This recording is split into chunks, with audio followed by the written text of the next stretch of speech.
to the Dream 100 Show, the epicenter of influence, collaboration, and exponential growth.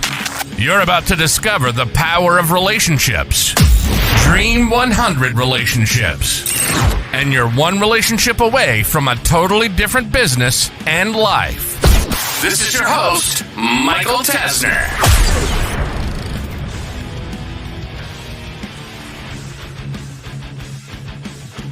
Hey there, and welcome to this week's episode of the Dream 100 Show. I have an amazing guest for you today. His name is Kevin Korte, and he's got just a lot of really interesting experiences, interesting businesses that he's been on advisory boards with. He's a huge influencer and knowledge person in all things cybersecurity. So I'm really excited to chat with you today, Kevin. I'm happy to be here. So tell me, before we kind of get into some of the fun stuff with Dream 100, and I'd love to just have our listeners get to learn a little bit more about your background. You have one of the most kind of fascinating backgrounds of just kind of how you've gotten to where you are today. So I'd love to maybe have you tell us a little bit more of your story. Absolutely. And it's really a story of how always the pieces fall together, like random things built on each other.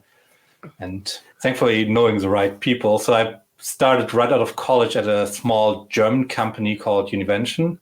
And then 2 years in, really had the opportunity to come here to the US from Germany. That kind of kicked off me being first an executive and then moving more and more into the role of an investor for startups. And you mentioned and branching out to other companies, being on their boards, being advisors to them. And then really since the beginning of this year, focusing on that human relationships work of being an advisor, being a mentor, and being kind of the guy who tells you, okay, either you have a good business idea, which I fund, or I'm not really your guy. And trying to avoid saying you don't have a good idea. Sure.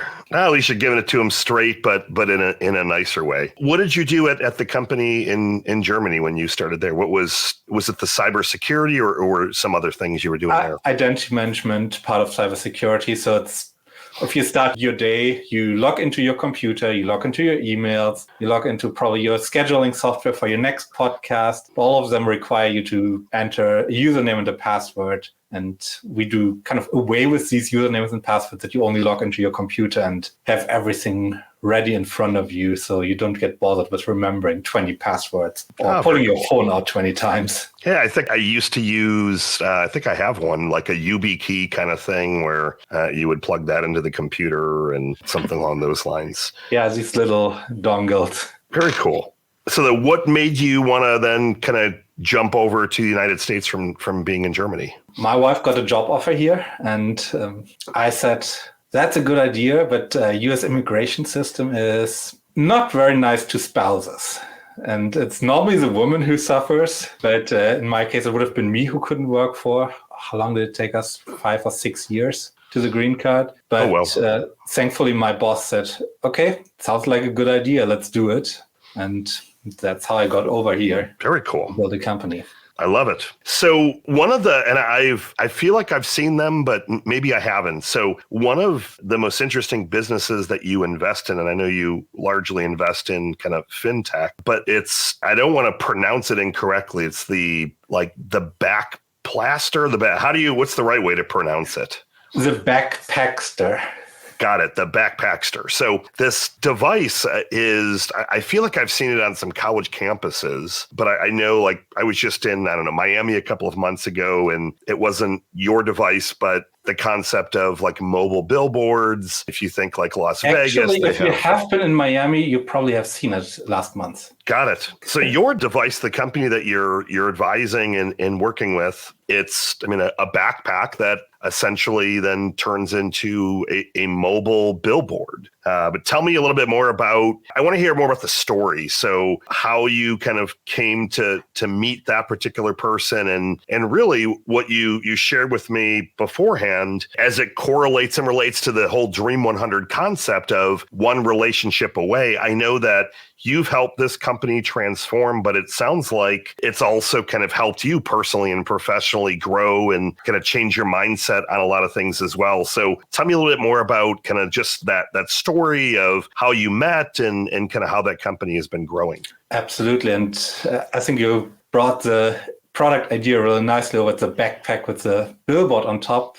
But whoever had taken a laptop like 10 years ago will know how heavy just batteries can be. So it's one of the big achievements was to reduce the battery in there. But it's also the way I got to know them, because he was looking for people who actually go racking because the battery was so heavy in the first module. And just to figure out, okay, how heavy can it be for someone who's not a professional athlete to actually walk around with it the whole day? And over that community connection, I got to know Gaston and started then advising him on the ideas of building a company, focusing on the revenue and kind of getting him in touch with both investors, but also with building the relationships with getting a CRO on board and now CTO, and kind of the growth margin of building a team for someone who has founded companies before, but never been like in the top CEO spot and learning what that means. Contrast to just being the guy who has a great idea. Before he found you, was his company more just an idea?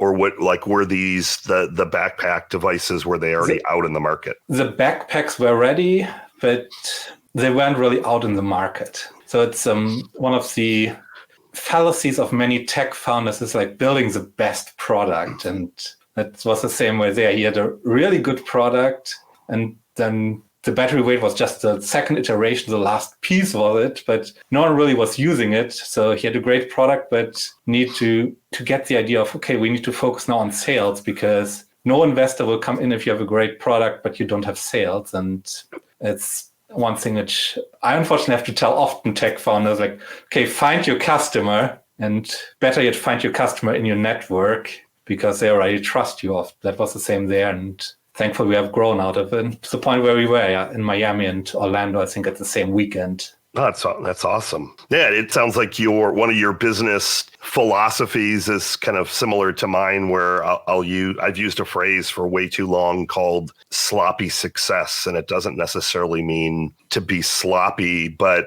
this whole concept of ship it, like start getting it out there, making some sales, making some money. Otherwise, you can have a product that you spend 20 years building, and then by then it's, obsolete, and somebody has already came out and grabbed your market share. So or you get into the position that the customer actually wants this whole thing in pink and not in black, and you completely missed that. That was the new trend thanks to the Barbie movie. Yeah, very true. Yeah, that's an interesting take as well. So it sounds like, in a way, the founder of this company, without knowing, kind of deploying the Dream 100 concept, kind of got introduced to you, and a relationship that has now completely transformed that company. So you mentioned you've brought in investors and team and all of that. Were there what was his first name again? I'm sorry. Gaston. Were there some things that he did to kind of nurture the relationship with you, to kind of earn your trust and get to know you a little bit more,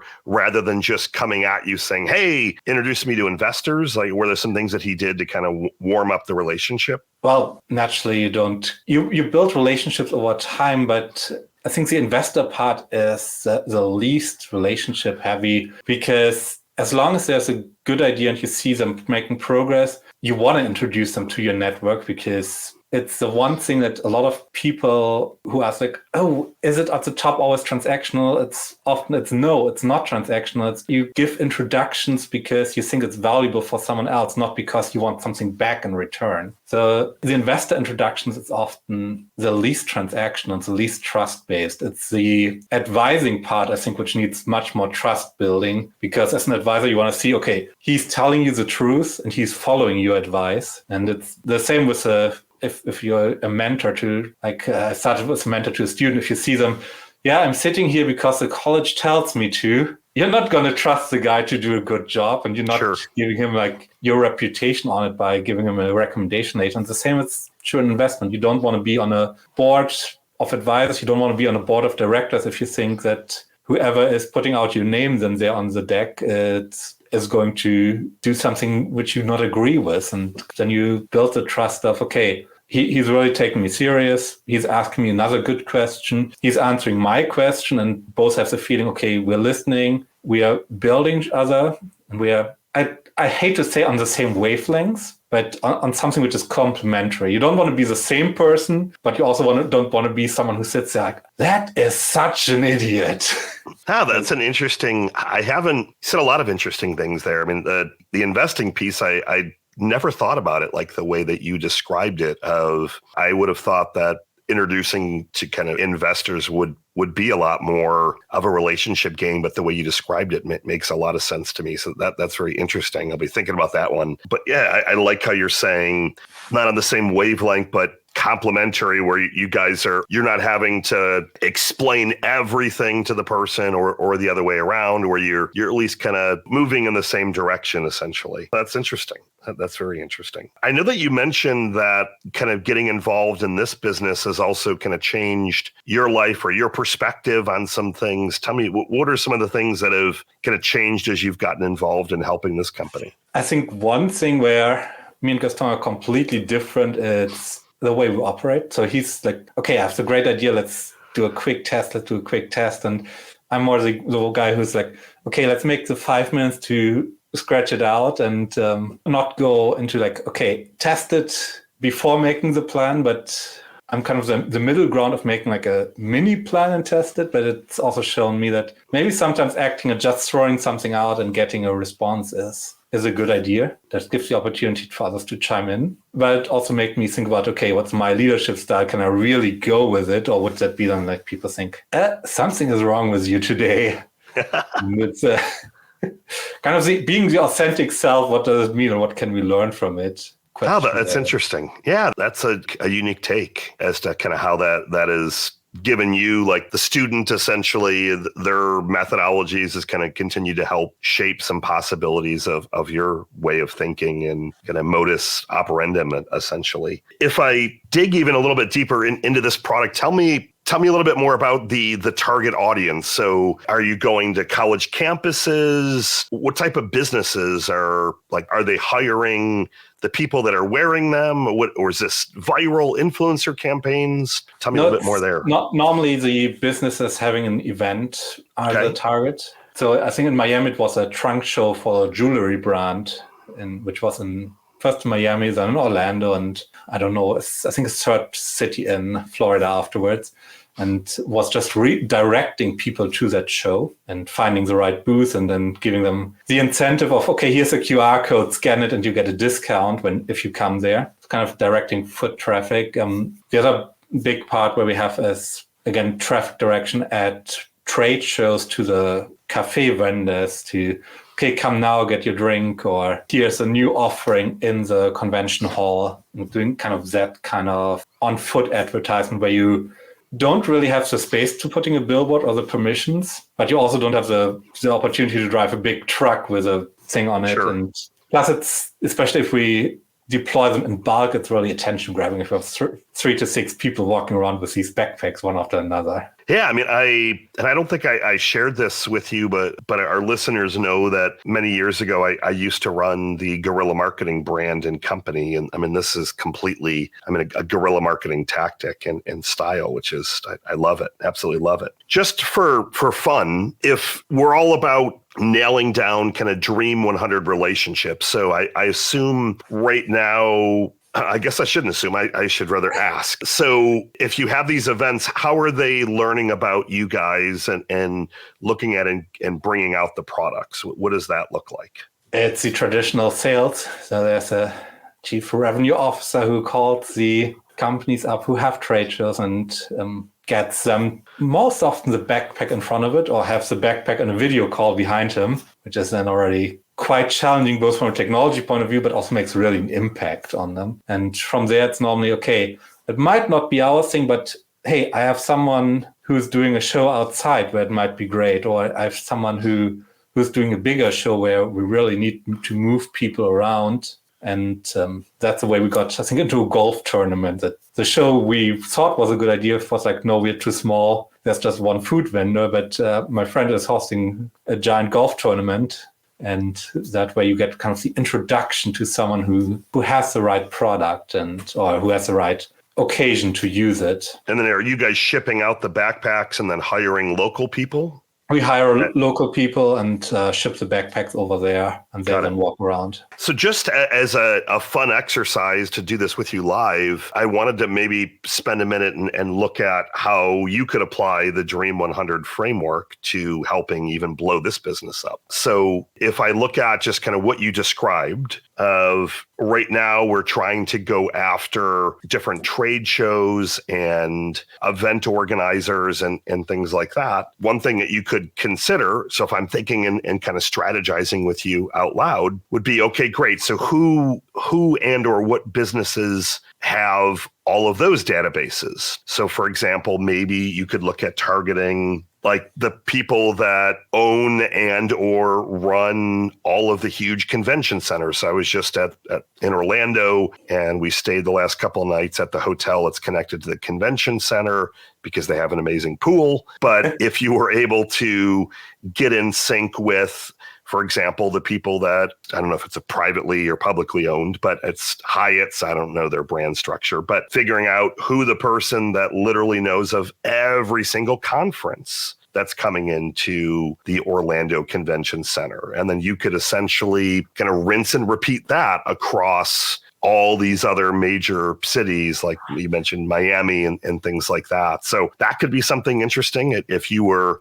kind of role playing and talking through, hey, Michael, what could we do with the Dream 100? But I think the product is really, really interesting. And I love the story of just kind of how you got connected with founder and how you've really helped transform that whole company. And I'm assuming revenue numbers are private, but what kind of growth is the company seeing since you joined forces? It's been quite remarkable growth, especially over the last year. But company hasn't been around over the last 2 months or 3 months. It's very much as you described. Once you have that one guy who knows the trade shows and who has seen the backpack in action, it's then really, they tell his friends or they have a picture with their friends because that's something kind of unique. And the picture with the 2 backpacks in front, it's then sent around or shared by the guys who run the convention. And that kind of gotten more interest in there, plus the repeat customers from the original shows. So that kind of has transformed the business. And I think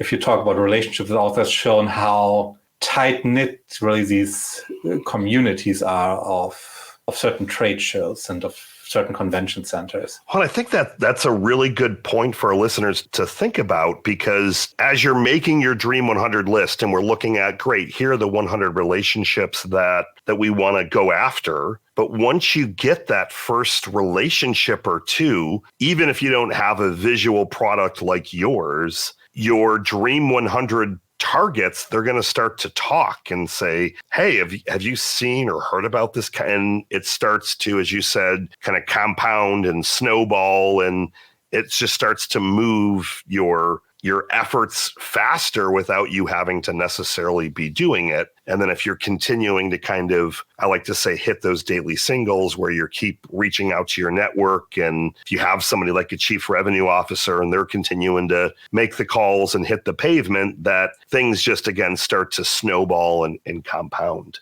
Sounds like you guys have had a really great growth trajectory. It's, I think, with quite a lot of the companies who have been in, if they kind of boil it down to like the next 100 customers or even the next 5 customers, and if they are all connected, you move a lot faster between the customers. And if you say, okay, I'm going after the 10 biggest trade shows in the US, and then you have one is automotive in Detroit, the other one is, I don't know, in Los Angeles, some Hollywood thing, then you go to San Francisco for an IT show, and none of them talk to each other, then you really pound your head against the door. Versus if you either stay in one location or if you stay in one industry, there's only so many faces in every industry. And even if they are supposed to be competitors, they still talk about what they achieved and what they found interesting. Like all of us makes us interesting if we talk what we found interesting or what we had as a success. And that really helps move kind of the needle along in terms of, okay,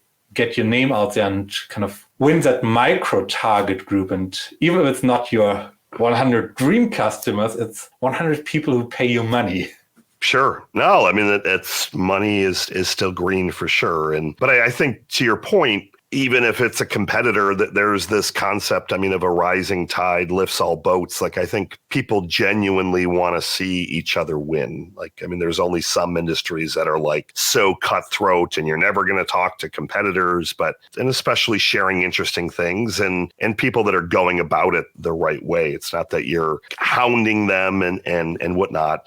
Just out of curiosity, and I didn't ask you this beforehand, but so when you're making these calls to look at the trade shows or the events, the backpack is in the background, do you do any kind of gifting strategy, or what is your either like in between the sales cycle or even after? Do you do anything after to kind of keep maintaining those relationships? You first of all ask for feedback. How was it? What could we do better to serve you? Or you try to even load it more. How did you feel was the performance? Because as a human, we really like to talk about our feelings a lot, even if we don't want to admit it. And that kind of asking people how they felt, how it went, really opens the door and then opens the conversation up. Okay, what can we do better? How can we serve you? Or is there someone else we should rather talk to? And kind of nurture the relationship by giving an open ear to the business partner then, and making sure you listen, that you maybe repeat it back to them, make sure you understand them and kind of show that you're listening to them. Just, I think in many businesses, especially in B2B, it's not done often enough to just, okay, tell me how you think about it and what can we do better. It's more like, okay, here's our feedback form, please fill it out. I love that piece that you just said around asking them like how they feel about it. How do you feel that it went? Because I would agree with you. And even thinking about some of the stuff I've done recently, it's like a radar performance on a scale of 1 to 5, for example. So we do a hard net promoter score, but that the feelings aspect is very interesting. I like that a lot. I think that could have a lot of interesting uses and just ways to get people talking a little bit more rather than just kind of keeping it surface level, if that makes sense. Well, and it's also kind of how we work. We normally have like, okay, this product feels good or not, and then we start to rationalize why we should buy it or why we shouldn't buy it. And if you have things which are slightly controversial, like, for example, the Cybertruck, which looks completely different than anything else, and people are first thinking, okay, I like it or I don't like it, and then they go in like, okay, here are my rationales, and like, okay, but honestly, you first looked at it, liked it or not, and then you found your rationales. And why not have people open up and say, okay, I like it or not, and instead of, okay, here's 1 to 5, and please rationalize now. Sure. That's a really great point. I know that you've got a lot of depth to your background and skill set. Any recent book that you've read, or I know you've mentioned a podcast that you like. I know you're a big fan of Toastmasters, but anything that you would suggest our listeners go and take a listen to, or a good book to read? Well, you already said Toastmasters.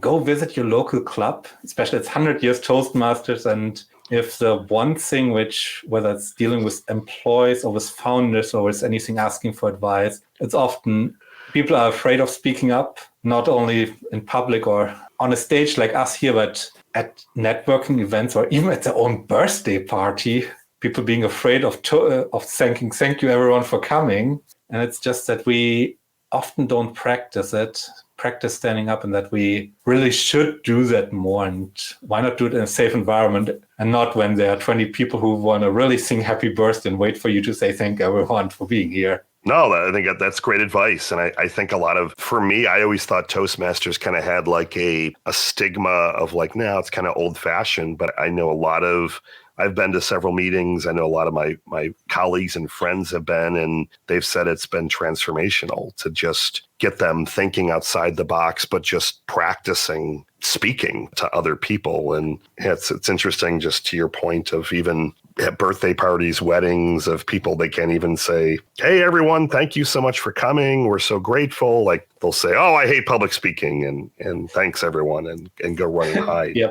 And I mean, it is kind of old-fashioned because it's very much rule-based how the meeting works. But that's also kind of the safe space aspect of it, because even if you've been 10 years in there, you know, okay, that's coming next and that's coming next. And I don't have to be afraid to listen to feedback because everyone is nice here. us being afraid of social stigma is millions of years old. So we're not coming up with a new technique anytime soon how to get over that. So maybe it's not wrong that it's a bit old-fashioned, a bit rule-based. No, I there's a lot of some of the most successful organizations that I know or belong to have kind of operating codes and things like that. So I would definitely encourage our listeners to, as you're continuing to get out there, to check out Toastmasters for sure. I always like to ask this question last, and I love all things about your background, and I was expecting when we were conversing initially a little bit of a different answer, but I love the answer you gave. But there's so many things that people can be remembered for, legacy. Where do you want to kind of see your legacy? What do you want to be remembered for? What does that look like for you? I think with all the successes and with everything accomplished, if at my eulogy, one of my sons stands up and says, I had an awesome dad, that would be the biggest one, because I can always build another business. And even if people say I can make another kid just like you, it would be not the same kid. So being an awesome dad would be probably the one thing which I want to be remembered for and which I want to strive for to be remembered for. I love it.